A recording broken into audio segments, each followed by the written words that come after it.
Les entreprises belges s'inquiètent face au coût de l'énergie. Notre réseau électrique de plus en plus saturé. La gestion de l'énergie n'a jamais été aussi imprévisible pour les entreprises. Avec Equance, passez de votre question énergétique complexe à enfin des réponses claires. Votre transition énergétique mérite un partenaire. Equance.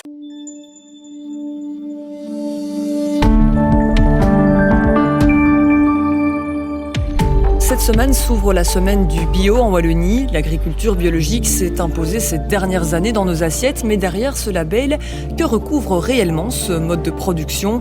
Est-ce un modèle durable ? Est-ce viable pour les agriculteurs ? Et où en est concrètement la filière aujourd'hui en Wallonie ? Pour en parler, nous recevons Philippe Mattard, directeur général de l'APACW, l'agence wallonne pour la promotion d'une agriculture de qualité. Bonjour Philippe. Bonjour. Merci d'avoir accepté cet entretien. Alors concrètement, aujourd'hui, être en agriculteur ou en producteur bio, ça veut dire quoi ? Eh bien, un producteur bio, c'est un producteur qui très professionnellement accepte de travailler selon des règles extrêmement strictes qui donnent des garanties attendues par le consommateur. Et quelles sont-elles ? Eh bien, ce sont les garanties qui sont données par un règlement européen, c'est quand même pas rien, un règlement qui garantit au consommateur que le produit bio, eh bien, il est exempt de pesticides chimiques de synthèse, il est exempt d'OGM et il répond également à des pratiques culturelles bien particulières, comme par exemple les rotations longues. Donc c'est vraiment un produit qui donne au consommateur l'assurance que ce qu'il consomme, eh bien, c'est vraiment quelque chose qui a été produit selon des règles bien précises. On va s'intéresser à la situation wallonne particulièrement. Où en est la filière bio aujourd'hui en termes de fermes, de surface et de poids dans l'agriculture ? Alors, la filière bio, eh bien, aujourd'hui, c'est plus ou moins, un peu moins de 2000 fermes bio en Wallonie. Alors, il ne faut pas se le cacher, il y a effectivement une légère diminution récente du nombre de fermes comme du nombre de superficies. Mais néanmoins, lorsque l'on regarde le trend sur une longue période, eh bien, il y a un trend qui est clairement, qui reste clairement favorable au secteur bio et qui montre quand même qu'il y a des changements dans la manière des consommateurs d'acheter leurs produits, de consommer, de traduire les valeurs qu'ils ont, leurs valeurs de consommation. Donc tout ça, je dirais, n'a pas changé. Le trend, il reste favorable. Il y a aujourd'hui simplement un tassement. Alors on voit qu'au niveau de la production, il y a ce tassement qui varie évidemment d'un secteur à l'autre, mais il y a également une bonne tenue, une tenue quand même assez correcte de la consommation. Alors elle est certainement pas satisfaisante et à juste titre aux yeux des producteurs, mais néanmoins on voit quand même qu'il y a un taux de pénétration, c'est-à-dire le nombre de personnes qui ont consommé au moins un produit bio en un an. Eh bien, ce taux de pénétration montre qu'il n'y a pas de désaffection à l'égard du bio de la part des consommateurs. Il reste proche de 100% et il y a des parts de marché qui progresse d'une manière modeste, certes, mais qui continue en tout cas de bien se porter et de progresser très légèrement. C'est pas suffisant, on doit encore beaucoup travailler pour augmenter la consommation et pour convaincre les consommateurs et pour donner envie aux producteurs de reprendre les conversions. Alors quand on parle des freins à cette croissance, on évoque souvent le rendement qui reste inférieur à la production conventionnelle, un rendement inférieur jusqu'à 30% dans certains cas, des coûts de production qui sont élevés également. Aujourd'hui, est-ce que les aides publiques sont bien là ? Est-ce qu'elles évoluent favorablement ou il reste encore du chemin ? Eh bien, c'est la rançon d'un mode de production qui est très strict, évidemment. Et effectivement, plus le mode de production est strict, plus il implique du travail technique, de la technicité, plus effectivement il y a des questions de rendement qui se posent. Le travail en agriculture biologique est extrêmement exigeant et il se traduit effectivement par des rendements plus faibles. Mais c'est aussi le corollaire des garanties qui sont données aux consommateurs sur la qualité et sur la réponse que le consommateur attend en termes de qualité des produits, d'absence de pesticides, d'absence d'OGM. Alors, on parle souvent de souveraineté alimentaire comme un enjeu crucial pour l'avenir. Et vous l'évoquiez, ça dépasse le simple enjeu de la santé publique, de produire et de consommer bio. Il en va aussi des sols, le respect de la vie dans les sols. C'est un pari, mais c'est aussi finalement une manière d'être toujours inscrit dans un modèle de durabilité sur le long terme. Ce que je peux dire à ce sujet, c'est à nouveau revenir sur le cahier des charges. Le cahier des charges donne des garanties en termes de pratiques culturelle.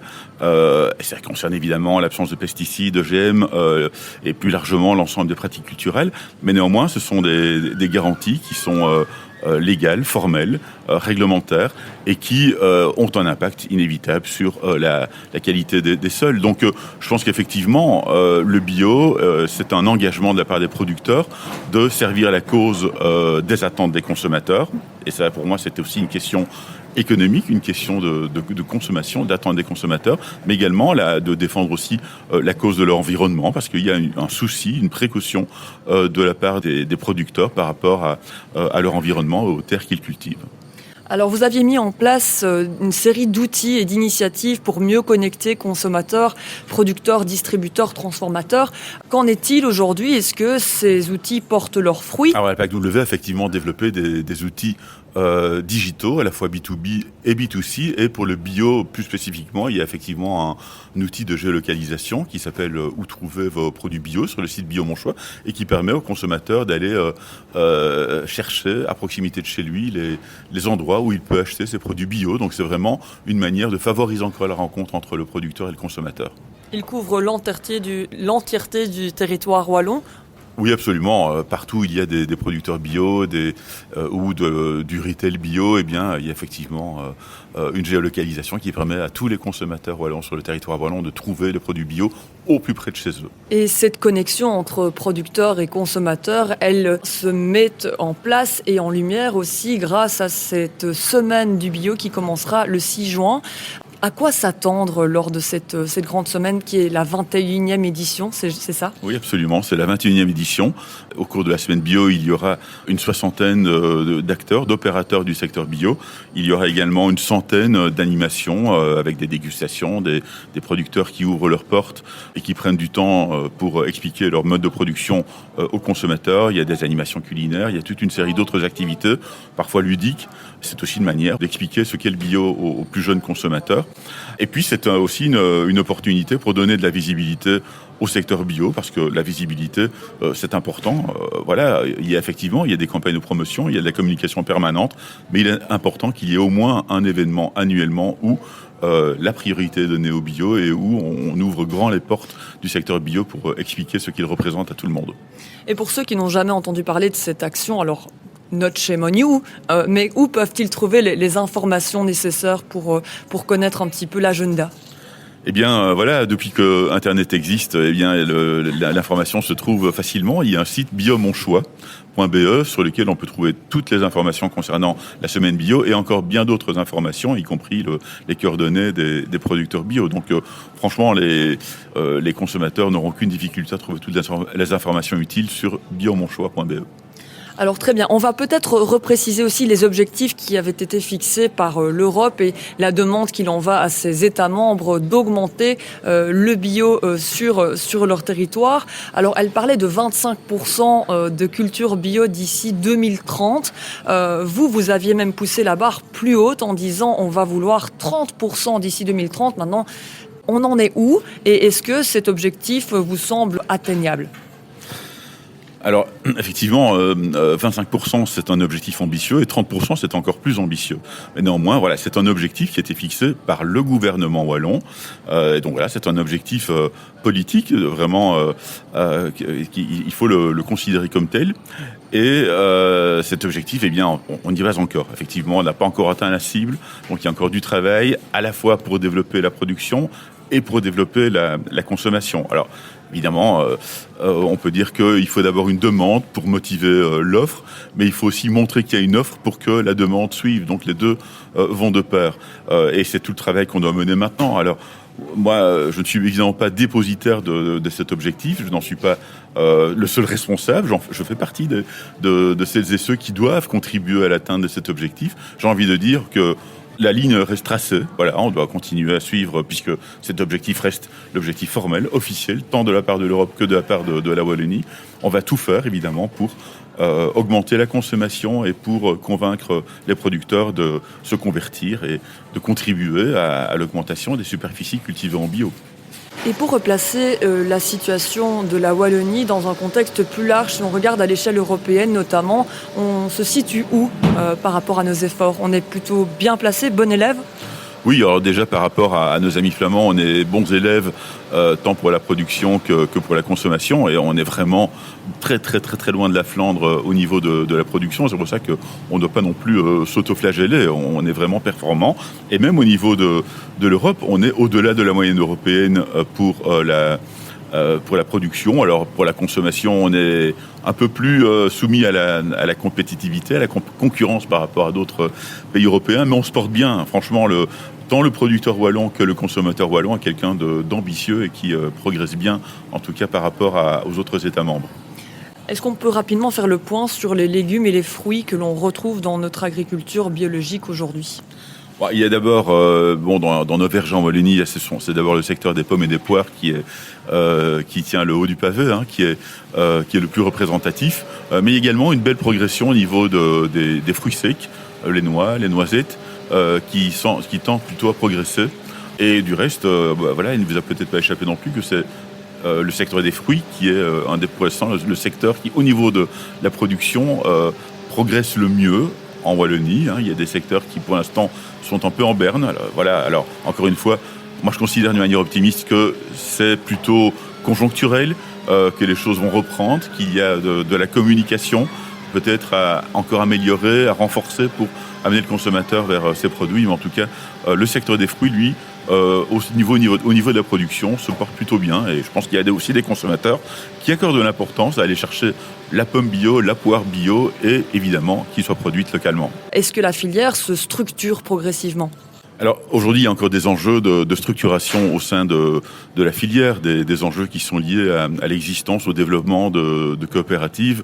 C'est important parce qu'il doit y avoir une solidarité entre les producteurs, mais il doit également y avoir, et je pense que ici la coopérative dans laquelle nous nous trouvons est un bel exemple aussi de solidarité entre producteurs et consommateurs, parce que plus le consommateur comprend le producteur et plus le producteur comprend le consommateur, plus il y a un matching entre les attentes des uns et des autres et une consommation de produits bio. Donc voilà, c'est important de continuer en ce sens-là et d'avoir une structuration plus grande du secteur bio.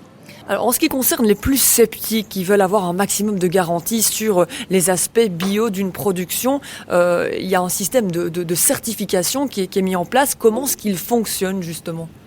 Eh bien, ce sont des organismes certificateurs indépendants qui viennent contrôler, d'abord avec un contrôle initial, et puis des contrôles inopinés également qui vérifient que les producteurs bio, eh bien, ils respectent bien la réglementation. Effectivement, c'est comme dans tout, en matière d'école, eh bien aussi, s'il n'y a pas d'évaluation, s'il n'y a pas de contrôle, eh bien, il n'y a pas de certitude qu'on respecte bien les règles. Eh bien, ici, c'est la même chose. Le producteur, il doit effectivement toujours s'attendre à être contrôlé, et c'est très bien parce que ça l'oblige évidemment à toujours veiller à ce que les produits qui sortent de son sol, eh bien, soient bien conformes à la réglementation européenne. Et quels sont les éléments en termes d'étiquetage qui permettent de veiller à la conformité de ces produits ? Alors il y a un label qu'il faut regarder, c'est le label officiel. J'ai envie de dire c'est le plus important ou le seul qui compte vraiment, c'est le label Eurofeuille qui donne simplement la certitude au consommateur que le produit qui en est porteur de l'Eurofeuille, eh bien, il respecte la réglementation européenne. Merci beaucoup, Monsieur Mattard, pour cet échange et cette mise en lumière sur les enjeux de cette filière biologique en Wallonie. Alors, n'hésitez pas, si vous êtes curieux, à regarder et consulter le site internet pour connaître les actions qui auront lieu tout au long de la semaine du bio. C'est une occasion rêvée pour les producteurs de profiter de cette vitrine, mais aussi pour les consommateurs. Bon après-midi et à la semaine prochaine pour un nouvel épisode. Au revoir. Au revoir. C'est tout pour aujourd'hui. Vous vous intéressez aussi à l'actualité boursière et au conseil des investisseurs. Alors retrouvez-nous également sur le canal Trends Bourse. À très bientôt, ici sur Trends Tendance et sur Trends Bourse.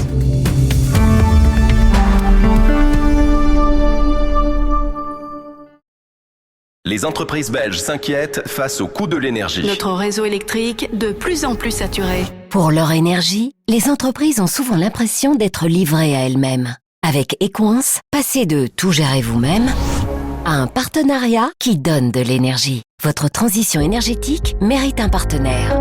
Equance.